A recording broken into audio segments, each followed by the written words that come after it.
Allegiance to the flag of America and to the republic for which it stands, one nation, under God, indivisible, with liberty and justice for all. Thank you all. Okay, everybody got their packet, I'm sure, and we have actually 2 minutes. We have on July 9th, we have those minutes, and we also have our July 16th special meeting where we were talking about the new maintenance facility and expenditures for that. So we have both of those to approve. We can approve them all at a time, right? Okay. So I need a motion, if you so choose, to approve. I'll make that motion. Thank you, John. Do I have a second? I'll second. Thanks, sir. Go on through. Yes. Yes. Yes. Yes. Awesome. Everybody has a copy of Melinda's treasury report. Any questions from Melinda on the treasury report? I like the loan balance getting lower and lower and lower. Okay. Bills for payment. It looks like Melinda had to make the letter very small. Cecilia did that, not me. To get it all on one page. Anybody have any questions on any of the line items that you need to ask AC, the chief, or Melinda?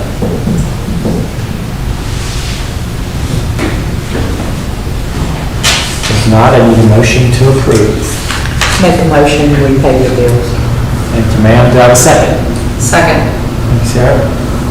Not room? Yes. Yes. Yes. Yes. Awesome, awesome. Okay. Chief, what you got for us today? First, our National Night Out was a success. I appreciate all the hard work from all the town employees. I also want to thank the mayor and his wife for helping park cars. Obviously the big topic is obviously the flock cameras. So just want to touch, the flock cameras helped solve a grand larceny that occurred at our Walmart on August 7th. The suspect stole over $1,000 worth of merchandise. Since we were able to identify the vehicle and flock, the officer ran the registration to BCN to obtain the registered owner's information.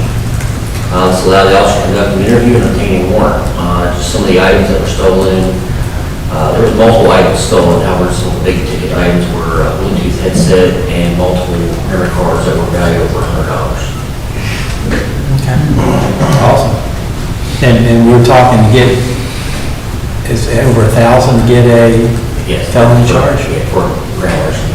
Okay. Anything else, Chief? That's it. Okay. Public Works, AC?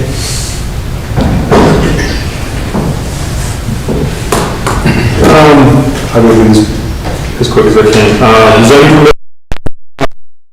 subdivision has been issued, and this building will contain 8 townhouses. Chris and I continue to work with the potential developer for the property behind the Food Line Shopping Center as they work on completing their due diligence as to determine if they're going to purchase the property. Plan review for the Walmart fueling station project is nearly complete by all the different agencies involved in that process. And we're in the middle of plan review for the proposed Sheets project, which will be located across from the Food Line Shopping Center. And I've had a few conversations with the new owner of the Living Waters Summit Crown Point property as he works on a plan for development. And it's been soon to be, I don't know, whenever the court. Closing is this month. This month. Later this month, yeah. And I think that's all that I have for Public Works. And then shortly after closing, the town gets reimbursed for taxes and the county gets reimbursed for taxes. Yep. Once he buys it, then all the money's held by the attorney who was appointed special commissioner, Grant Penrod, Hubert Penrod. And so he will hold all the money in escrow and then petition the court to, disperse all the funds. And once he gets the court order approving the disbursement of funds, then he'll send the check. And based on the purchase price, it'll cover all outstanding taxes, which are about 30,000, 25? Yeah, It was 26, did you all add on some stuff for? Yeah, we added the attorneys? attorneys. So it'd be more than $26,000? And the county was probably several okay, hundred. 165,000? Yeah. Because I think it's around 200,000 total between the county and town. And they see over here on, the orchards, whatever. The second phase. Yes, like, is that what they are doing back in there, moving all the dirt? They're doing site work for that. The plan was still approved when it had, that plan had expired. I didn't know if that was the equipment for sheep. That's for, yeah. Thank you. Structures, storm structures and everything are supposed to be arriving Monday or Wednesday. That's what the development is. Everything's moving along rapidly with both of them. So that's all I had on Sunday. Is there any more questions for me for Public Works? Okay. You got anything for business industry? You already talked about some of it. I just continue to receive inquiries from businesses looking to locate in Timberville. Everybody's looking for space, and so keep pointing out to the few vacant spots that there are. And I will point out, since it was handed to me right before the meeting started, that Randy's Do It Best Hardware will be celebrating their 25th anniversary September 12th. Is that right? Yep. So, do you have any more details on that? Yeah, the Judy Chops are going to be playing, giving a free concert Saturday afternoon. We're going to have a lot of, the quintessential anniversary sale type stuff, and we're hoping to have, there's a company called Jackalope that does slingshots, so we're hoping to have like a slingshot competition for kids, and there's going to be like a community art project too. Slingshot competition in the parking lot, right? Yep, like right towards the cars. Hey man, it's not our company, not mine. Thank you. Okay. We do have a new business in town, AC, remember the Puerto Rico snacks? Oh, that's right, yeah. Like, it's setting up in Dollar General. Yeah, they're here on Fridays, Right up here, and yeah. the snacks are from Puerto Rico, I'm trying to find the name of that. It's like all prepackaged Yes. items that they're doing it. It is a lot. Anything else, AC? That's all I have on business and industry. Anything going on in parks? In Chris's report, the kind of big thing over there was the gutters have been installed, and it's a good job, came in under budget. I guess that was the final bill on that, I believe, so. I hope so. Yeah, so came in under budget on that. That was good. For the statements. Statements, yeah. And then, for next Friday evening, August 21st, the band is called Prime, or the Prime Band, and it's a 5-piece band playing music from genres of pop, country, classic rock, and oldies. And we'll have two food vendors, Smoking Cube Barbecue and the Fry Factory. And I do want to recognize the front office team that's been working on this. Last year, the last event of the music series we scheduled it for the same time as when the Spencer Hatcher was playing at the Burton Fair. So our numbers were kind of low, because I think everybody flocked out there. So they did a really good job when it didn't conflict with any other major events like the Burton Fair or the Washington County Fair. So we had a good turnout. We had a good turnout, I thought, for the second event. I thought it was a nice number of people there and good music. So Anything else? that's it on Parks and Rec. I know Jeremy mentioned thanking myself and Robin for the parking, helping with the parking, but it's really the Broadway Lions who are helping with the parking. They volunteer to help with the parking on free music festivals and what do we just do? National Night Out. So yeah, it really thanks me to go to the Broadway Lions, which we are a part of. And if anybody in Timberville can come Lion, let me know. But we really appreciate it, and it's been fun doing it. Okay, Parks and Rec, Finance? I'll just update you. It's a budgeted item. Our phone system and computer upgrades, hopefully getting pretty close to being done with that. But that was one of our big things up here in the office that we were doing. So it's a learning curve to the new systems, but I think it'll be good once we get used to it. So. Personnel. We conducted interviews yesterday for the new public works position, and an offer has been made and accepted, and assuming all the onboarding checks pass, the new employee will begin on August 24th. And so I'll let everybody know who that is, like always, once everything's official. Since it's from personnel, any news on a new police officer at all, or still in interview? So I had an applicant apply this week, I'm going to get him in next week for an interview. Okay. Anything else? That's all I have. Then we're down to the museum. Sharon, what you got for us? This Sunday afternoon, Bill Zirk is speaking on the book he just wrote on the alms house. Where's the alms house? It was called the Poorhouse, and it's where Vanta is now. That's where it was. And he's an excellent speaker. Hope everyone can come. What you got for us, sir? I can get up. You all heard these before. Last Saturday night, we had the Timberville All-School Reunion, which we have every 2 years, so I'm going to roll some things around over there, and it's going to be all about school. Okay. If that sounds good. Sounds good to me. On October 6, 1902, 14 scholars were in high school. Saturday, October 29th, 1932, a Halloween party was held at the schoolhouse that night. Large crowd in attendance.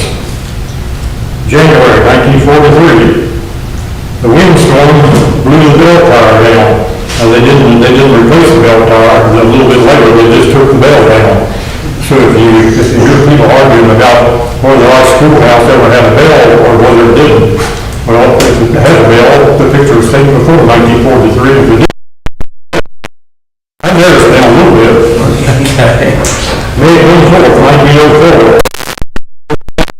Farmer Haskins was presented at the high school tonight. 07. School began today with 93 scholars. That would have been in the whole school, not just the high school, I'm sure. September 1929. School opened in Timberville with 245 students in attendance. So the attendance has really jumped up over the years. June 11, 1932. A lawn party was held at the Timberville Schoolhouse tonight for the benefit of the county nurses. October 1928. Governor Harry F. Byrd spoke at a political rally in the auditorium of the Timberville High and Grading School. Friday, March 27, 1925. The play, along high school auditorium from 8 to 10 o'clock. Thursday, February 8, 1923. A pie social was held at the schoolhouse. It was given by the Alumni Association. About 30 pies were sold. Total for his seats were $68.40. We wanted 145 people were in all, was that school have kindergarten through high school when it was up on the hill? first through fifth, wasn't it? The school across from me, the school across from me, of my house on Church Street, on High Street, I guess it would be. What grades were in that school? Well, it was first grade through high school, I think, 12 grades, is that what you're asking? Yeah, when all 12 were there? Yeah. Okay, Yeah. wow. And then the last graduate class at Timberville High School, and Timberville High School was consolidated. And then it was just an elementary school until I guess Plains opened in 1972. Okay. I think is the way it was. So it started out as all grades and then it went to... Oh, yeah. Yeah, it was all grades for decades and decades, really. Okay. You want to hear some more? Yeah, go ahead. All right. The 1941-42 school year, there were 8. The 1943-44 school year, the boys track team won the state championship. This is the first and only time a Timberville team has ever won a state championship. Awesome. First and only time. They're pretty far between. I think that team, had Pete Lynn and Fred Bowman, and both they had some good athletes in them, so they won the state championship that year. Edward Will, as everybody knew him, principal of the high school in Timberville, was elected president of the Virginia High School League, June 7, 1943. 16 people graduated from Timberville High School. Friday, January 8, 1915. The debate was held in the school auditorium. Martin Luther was a greater man than John Calvin. The affirmative side won. Martin Luther was greater, is what they decided. Saturday, February 9, 1924. The Harrisburg High School boys and girls played basketball with the high school teams in the Timberville Gymnasium. The Harrisburg girls won over the Timberville girls 18-6. The Timberville boys 16. And then there were a couple of ideas at school burned in October 20th, 1913, and the brick school that we all remember opened in 1914, and so forth and so on. And I think that's enough. Oh, we've been having a lot of visitors to Timberville. Week before last, out in my yard, and people were going through a way with the cemetery in particular. And one day I had 6 people from Indiana. The next day I had one guy from Illinois. And a couple of days later, we had 4 people from New York. Wow. And then a couple of hours ago, I was out trying to work in the yard, and people from down started talking to me, you know. And she was from Massachusetts, and the name was from Kentucky. So this Timberville is a pretty popular place to come to. So they just have a family here that they're calling. Well, they came in the right man, didn't they? Yeah, they did. Yeah, they did. That's all I got. Okay, thank you, sir. So we move on. Does the council have any other business at this time? Okay.